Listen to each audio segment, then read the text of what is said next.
Hi, today's video is about a really cool Desmos feature called actions. I'll explain shortly what actions are. The only way to make an interactable screen is by making sliding points that were connected to a variable. If you don't understand this, you should maybe watch my video about points. But wouldn't it be very cool if you could change variables by clicking something?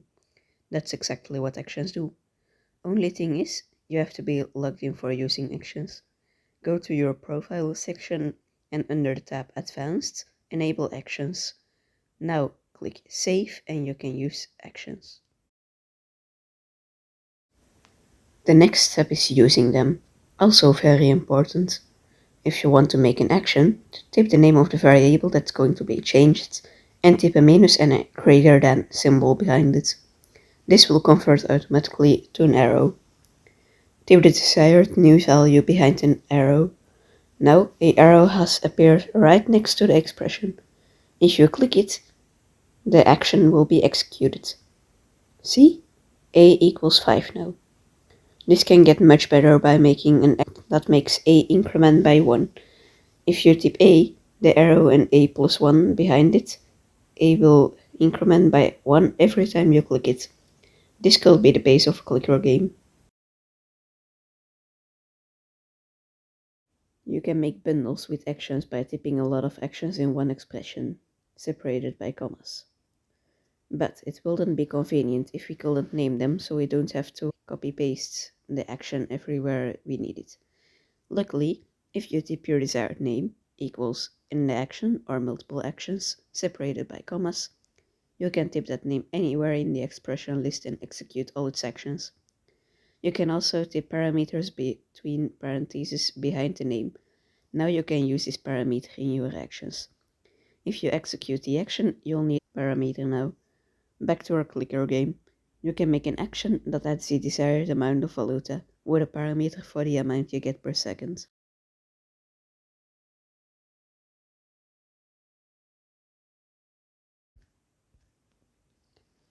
But what if you would like to make an action that only does something when a variable is 10? Luckily, you can restrict an action just like functions. Typically, parentheses and the condition for executing before the double points.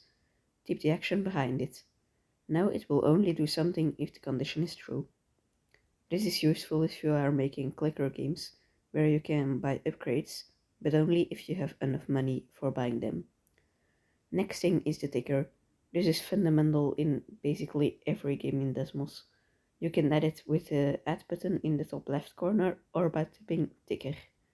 There is only one ticker in the whole graph, but you can write a large amount of actions in it. You can also choose the interval it will wait before repeating everything. This is extremely useful for clicker games. Again, you can set the interval to 1000 milliseconds and add your money per second automatically every second.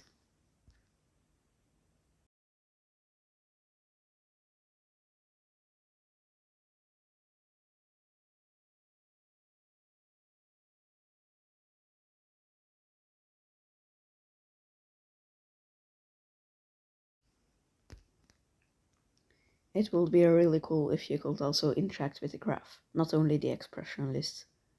Luckily, that's possible. You can open the settings of a plotted thing on the screen and enable Clickable.